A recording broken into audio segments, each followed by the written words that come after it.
tiap tahun itu ada jiwa yang dimenangkan lewat Natal kita bersama. Sebab itu kita adakannya di gedung, Bapak Ibu. Kalau di sini, ke satu, tempatnya kurang memadai. Ya, kedua, saudaraku, saya punya rencana lewat Natal kita bisa membawa jiwa. Tapi bukan hanya Natal itu saja, setelah itu ya nggak muncul lagi gitu. Saya harapkan saudara dengan Natal itu bisa membawa minimal satu jiwa, 1 tahun 1 jiwa, sehingga mau datang pada Yesus, dan saudara pun juga mendapat upah yang besar dari di surga. Ya, nah pagi ini kita akan sambut firman Tuhan lebih dahulu. Ya, kita buka bersama firman Tuhan yang terdapat di dalam Roma 12 ayat 11.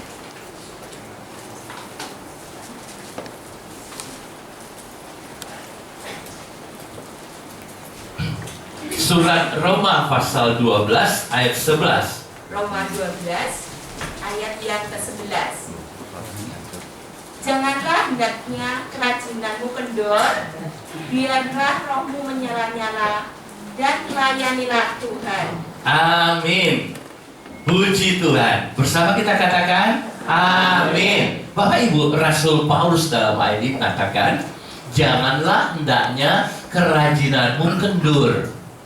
Ya, jadi tadinya rajin sekali, sekarang berkurang rajinnya.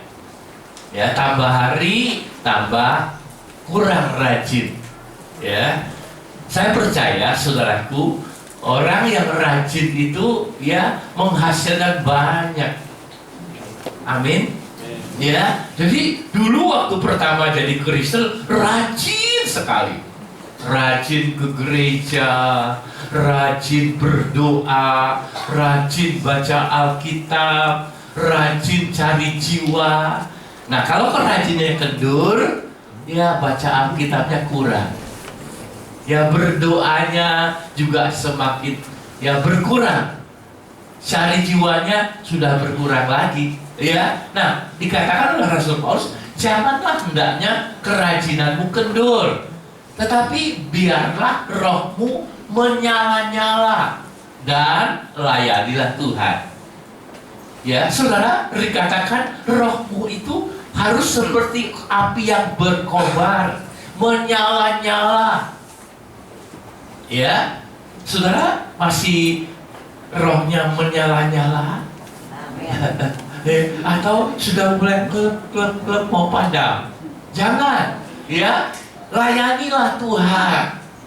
Ya, dengan kita rajin, dengan kita rohnya menyala-nyala, bersemangat, kita juga bisa dapat melayani Tuhan. Pagi ini saya mau mengajak saudara, ya, bagaimana supaya kita tetap ya menyala-nyala. Bagaimana supaya roh saudara tetap menyala-nyala. Ya, atau dengan kata lain, bagaimana saudara tetap bergairah di dalam Tuhan.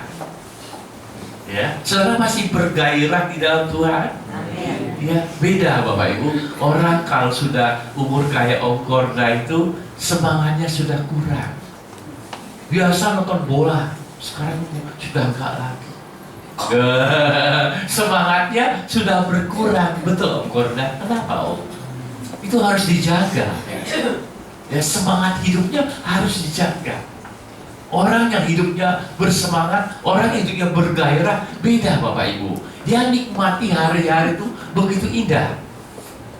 Tidak ada waktu untuk bertopang dagu, berpangku tangan. Tidak ada waktu untuk bengong.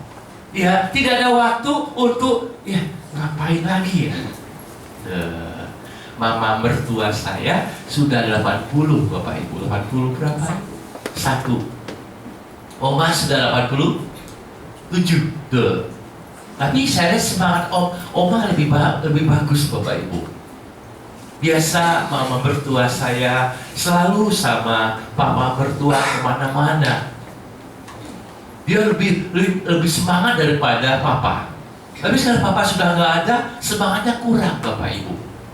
Cuma hanya bisa baca koran, baca Alkitab, kurang semangat dulu. Kayak bola bekel Bapak Ibu. Ya, nah kenapa begitu Bapak Ibu? kita harus jaga. Ya, jangan waktu saudara terbuang percuma. Ya, tetap bergairah, bersemangat. Jayo. Kira-kira saudara coba toya. Jayo. Semangat. Ya, jangan kendur.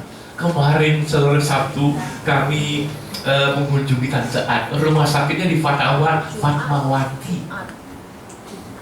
Jumat berangkat dari rumah saudaraku jam 2:30 sampai di sana hampir 5:30 Bapak Ibu. Wah, itu perjalanan ke Bogor udah pulang pergi Bapak Ibu. Itu baru sampai juga. Ini mana? Saya telepon. Di mana rumah sakitnya? Kok masih belum kelihatan? Waduh, sekali Bu.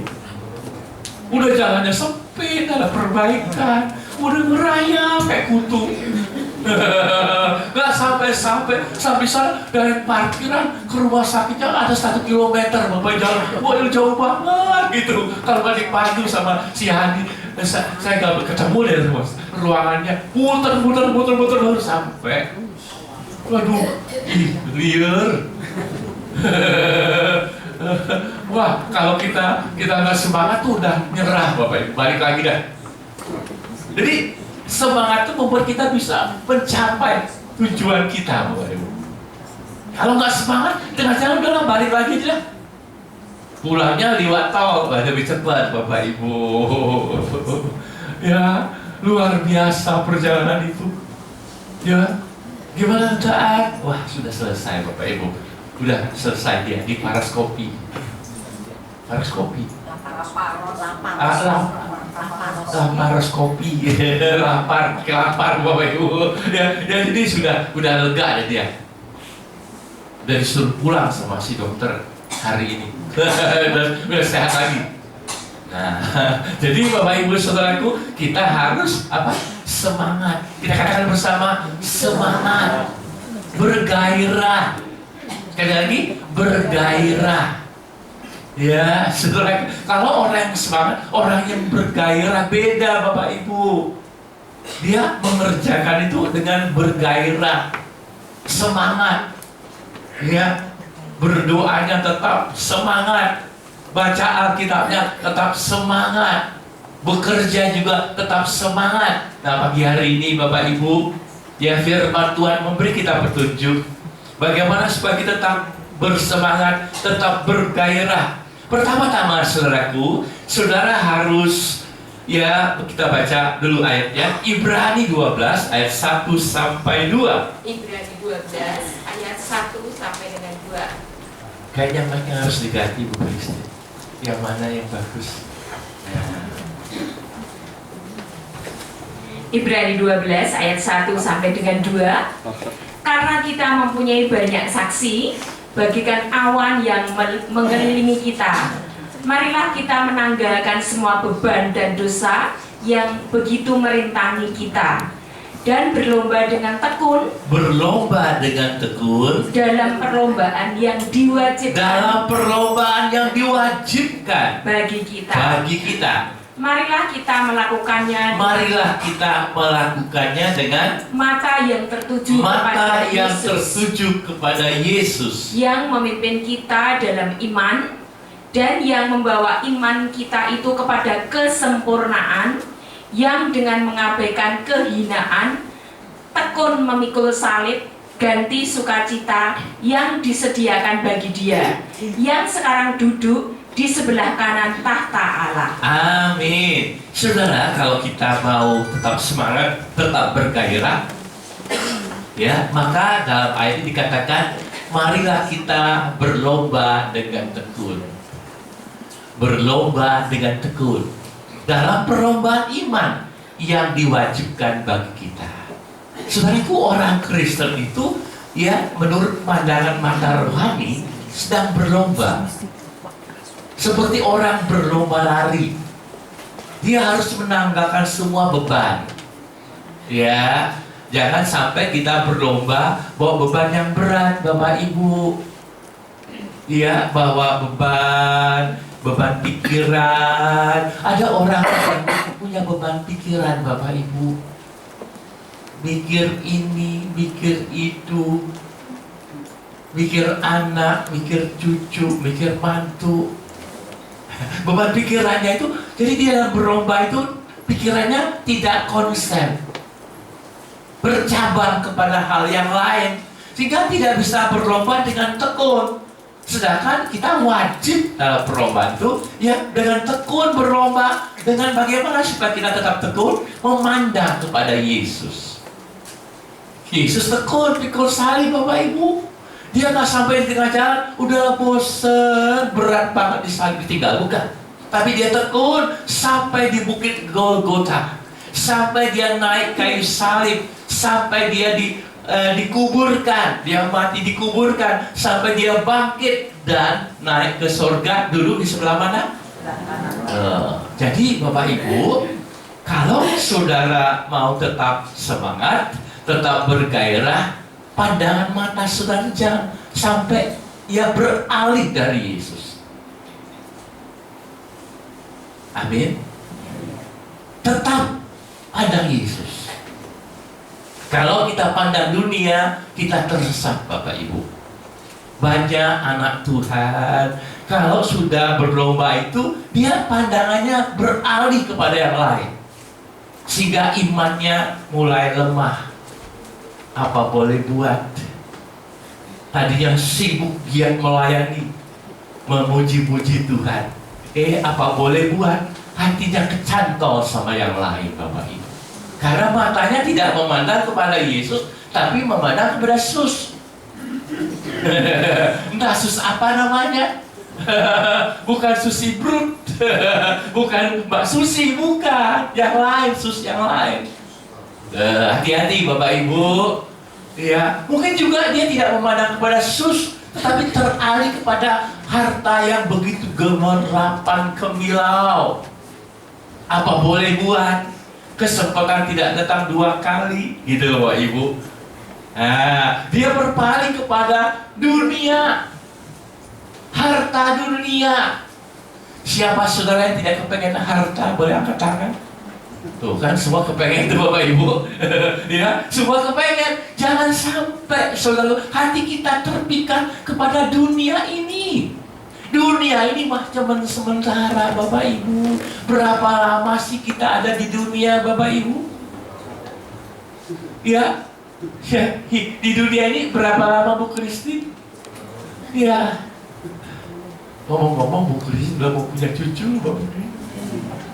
Kemarin hari Kamis sudah Bu Kristi udah mau punya cucu ya? Kok dia tanya, kok tahu? Cucunya nanti kayak mantu gede Bapak Ibu. Wah, kayak Gatot Kaca. Wah, ganteng. Ya, bukan main Bapak Ibu. Kalau kita Ibu Kristi selalu berlomba dengan tekun Bapak Ibu. Sejak kita pelayanan di Bogor, Ibu Kristi masih udah jadi guru sekolah minggu. Sampai anaknya ikut sekolah minggu, sampai anaknya sudah punya suami, udah menikah, sampai sekarang udah mau punya cucu, Ibu Kristi tetap guru sekolah minggu. Dia setia, berlomba dengan tekun. Saudara bagaimana? Saudara bagaimana? Tanya sebelahnya, kamu bagaimana? Anda bagaimana? Ya, bagaimana saudaraku? Ya, bagaimana Anjena kumaha? Bagaimana saudara sudah masih berlomba dengan tekun? Kalau kita pandang ke lain Bapak Ibu, kita jadi lemah Bapak Ibu. Kita pandang teman kita, dia udah mulai kurang giat. Ya, dia juga sama lah, terpengaruh Bapak Ibu. Kita boleh lihat kanan kiri, loh kok sekarang dia udah jarang kebaktian. Kita tergoda juga untuk berbuat yang sama Bapak Ibu. Hati-hati. Yesus itu Bapak Ibu. Siapa Yesus Bapak Ibu? Siapa Yesus Bapak Ibu? Bisa katakan dia juru selamatku, dia sahabatku, dia kekasihku, ya, dia teman baikku. Bisa saja Yesus itulah anak Allah Bapak Ibu. Yesus Kristus itu namanya anak Allah. Ya mungkin ya ganti versi baru. Dia anak Allah, tapi dia mau turun ke dunia. Dia memberi contoh bagaimana kita berlomba dengan tekun. Ketika dia ditolak, Bapak Ibu, dia ditolak lahir ke dunia, dia nggak marah, dia tetap lahir di sebuah kandang yang hina. Kalau saudara anak Allah ditolak oleh dunia, bagaimana Bapak Ibu? Ya tolak balik Bapak Ibu. Dia anak Allah, tapi dia tekun. Contoh buat saudara dan saya. Amin. Amin. Biar diejek, biar diolok, biar dihina, dia tekun. Kita baru dihina sedikit langsung ngambek Bapak Ibu. Betul tidak Pak Edi? Enggak. Mikir naon Pak Edi. Kita lanjut. 2 Timotius 4 ayat 7 sampai 8. 2 Timotius 4 ayat 7 sampai dengan 8. Aku telah mengakhiri pertandingan yang baik, aku telah mencapai garis akhir, dan aku telah memelihara iman. Sekarang telah tersedia bagiku mahkota kebenaran. Haleluya. Yang akan dikaruniakan kepadaku oleh Tuhan. Hakim yang adil. Haleluya. Pada harinya. Amin. Tetapi bukan hanya kepadaku, melainkan juga kepada semua orang yang merindukan kedatangannya. Amin. Bapak Ibu saudara perhatikan kata ini. Aku telah mengakhiri pertandingan yang dan aku telah mencapai garis akhir, dan aku telah memelihara. Iman itu harus dipelihara Bapak Ibu. Iman itu harus dipelihara. Saudara tahu memelihara? Ya, memelihara iman. Ada orang sekarang banyak peliharaannya Bapak Ibu. Anak-anak muda sekarang peliharaannya aneh-aneh. Iguana lah, reptil yang antik itu, iguana, tokek dipelihara Bapak Ibu. Aduh, iman yang harus dipelihara. Saya bingung Bapak Ibu, ada ibu-ibu bukan orang miskin Bapak Ibu, orang kaya. Kamu yang digendong itu bukan anaknya, tapi guguk. Aneh Bapak Ibu, saya bingung Bapak Ibu. Ya, pudel. Bukan pudel. Dibawa ke sana kemari. Aduh, anjing dipelihara. Ya, tapi anak Tuhan harusnya pelihara iman. Tetap dijaga iman, jangan sampai goyah. Ya, kita sedang berlomba kaku sampai garis finish kata Paulus, dan tetap pelihara iman kita dengan baik. Jangan sampai iman saudara kendur atau luntur Bapak Ibu. Bagaimana? Coba saudara perhatikan sebentar. Bagaimana iman saudara saat ini masih teguh? Halo? Tanya kiri. Imanmu masih teguh? Kasihan saya lihat Sintong, anaknya dua-duanya gantian masuk rumah sakit katanya. Habis si Ucok, si Butet. Penyakitnya sama, tipes Bapak Ibu. Saya dikirim fotonya pakai selang begitu. Loh, kaget saya, ada apa sih si Ucok? Saya langsung berdoa, udah sembuh. Ya. Itu ujian iman loh Ibu. Sintong, kita harus jaga walaupun anak sakit gantian gitu. Ya, biasa kalau anaknya 2 itu gantian sebab satu rumah. Nah tuh, kayak bunyi jangkrik Bapak Ibu. Pelihara iman saudara.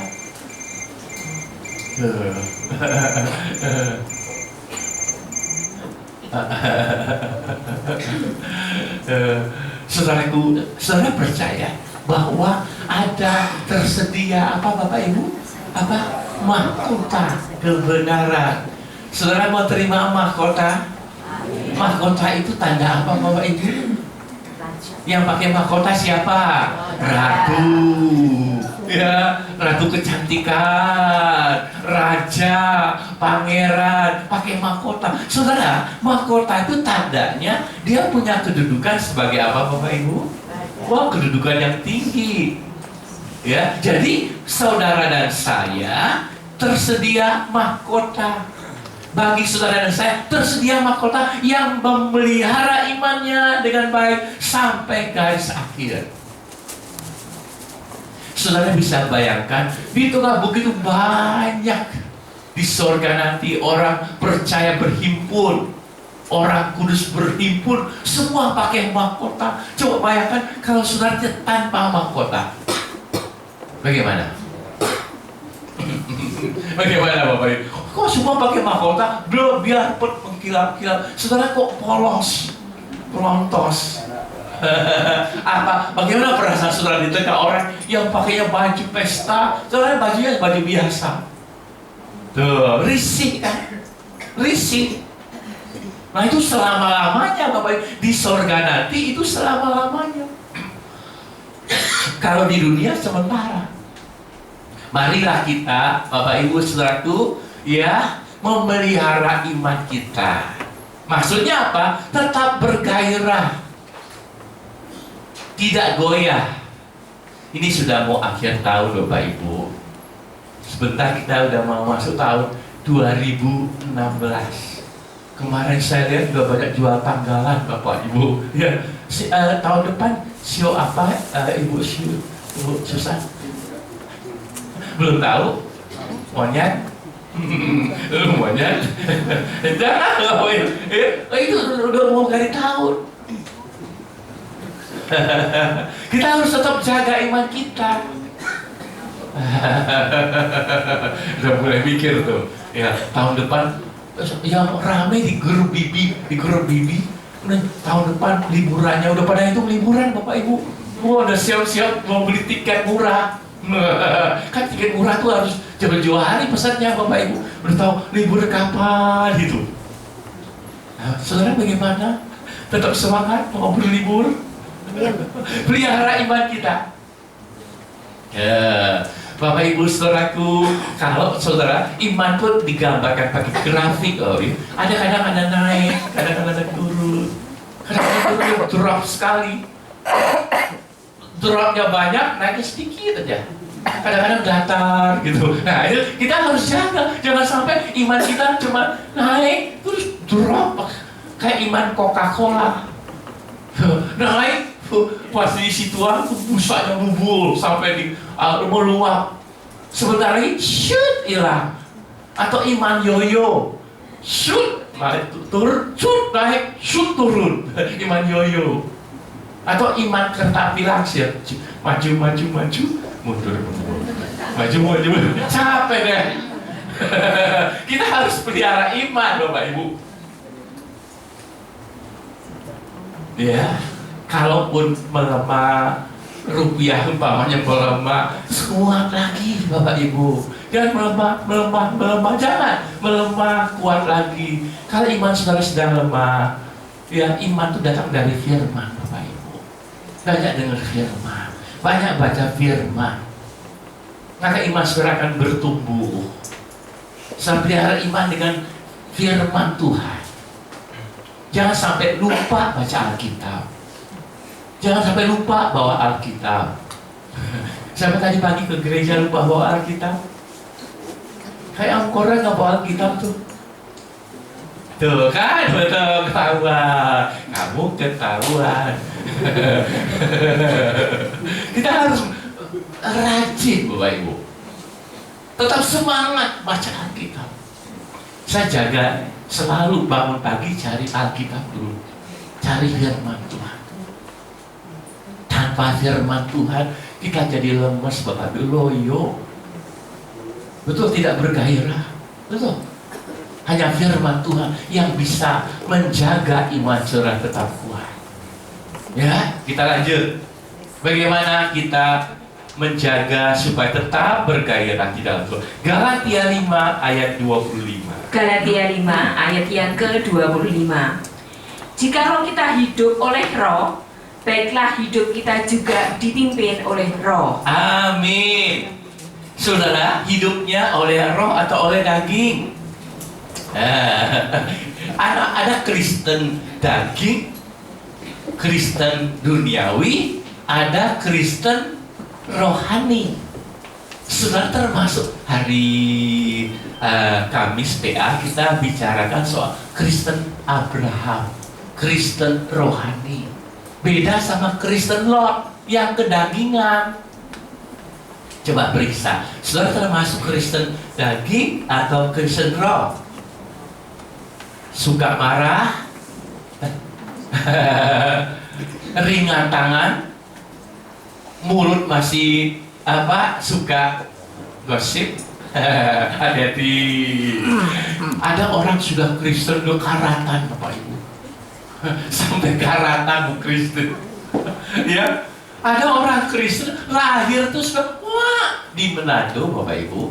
Semua orang tuh mayoritas Kristen, Bapak Ibu. Ada kesaksian ambatuan di Jakarta, dia anak orang Manado, dia lahir di sana, orang tuanya Kristen, kakek neneknya Kristen, dia juga lahir sudah Kristen, Bapak Ibu. Tetapi Kristen di sana beda, Bapak Ibu. Kalau Natali, Bapak Ibu masih minum uyuk? Minum kok. Merry Christmas, masih mabuk-mabukan. Pesta hampir saban hari, Bapak Ibu. Itu kalau udah habis pesta nggak lupa ngebul. Saya heran, kok bisa asap saya muter gitu, Bapak Ibu. Gimana menciptakan asap ditiup bisa full gitu, bisa Pak Edi? Itu Kristen daging. Tapi kalau Kristen rohani beda, Bapak Ibu. Kalau Kristen rohani tekun berdoa. Kalau Kristen rohani tekun baca Alkitab. Kalau Kristen rohani tekun melayani Tuhan. Bukan satu keharusan, tapi satu kesukaan, Bapak Ibu. Bagaimana saudara selama ini? Apakah ada satu kesukaan saudara ke gereja atau terpaksa? Minggu kalau nggak datang ditanya Pak Markus. Bukan begitu, Bapak Ibu. Bukan begitu. Tetapi saudara ke gereja satu kesukaan. Kata Pak Mazmur, hatiku sangat bersuka cita ketika ada orang mengatakan, marilah kita ke rumah Tuhan. Itu Kristen rohani, Bapak Ibu. Saudara termasuk yang mana? Saudara termasuk yang mana? Nah, supaya kita jadi Kristen rohani, hidup kita oleh roh. Dan kita dipimpin oleh roh. Saudara perhatikan, rohnya huruf R-nya apa, Bapak Ibu? Roh di sini bukan roh kita, tapi bukan roh manusia, roh Allah. Roh Kudus, bukan Roh Kudus. Bukan, jangan kita anaknya bukan kudus tapi kudis. Bukan, Bapak Ibu. Tapi dipimpin. Nah, saudara pernah nggak dipimpin oleh roh? Halo, bagian sini, Bapak Ibu di sini sudah pernah dipimpin oleh roh? Sepi. Ibu-ibu, bapak-bapak di sini sudah dipimpin oleh roh? Nah, lebih rame. Dan sebelah sini, Bapak Ibu di sini sudah dipimpin oleh roh? Wah, sedikit tapi suara cukup keras. Saudaraku, dulu saya nggak mengerti bagaimana kita dipimpin oleh roh. Roh Kudus itu ada di dalam saudara. Roh Kudus itu ada dalam diri kita. Dia ada menyertai kita. Roh itu mengingatkan kita akan firman Tuhan. Roh itu memimpin saudara, selalu patokannya firman Tuhan. Sesuai firman tidak. Kalau saudara lagi marah, roh itu sebetulnya menasihati saudara. Saudara, maafkanlah. Tapi kalau daging, gak bisa. Dia kelewatan. Kaci datei. Kemarin Bapak Ibu bisa bayangkan perjalanan kita kembali ke Jakarta, Bapak Ibu. Ya, itu jam-jaman, Bapak Ibu. Orang Jakarta itu kalau Sabtu tuh rame banget ke Bogor, ke arah puncak, padat, pulang juga padat Bapak Ibu. Ya, kalau menurut daging udahlah, ngapain capek-capek ke Bogor. Tapi karena saya menurut roh, iya nggak apa-apa. Pelayanan harus. Bapak Ibu saudaraku, hidup kita itu kalau menurut daging maunya apa Bapak Ibu? Maunya apa dagingnya Pak? Maunya apa guys? Tidur, kemulan. Ini Pak, kemarin Bogor udah musim hujan Bapak Ibu.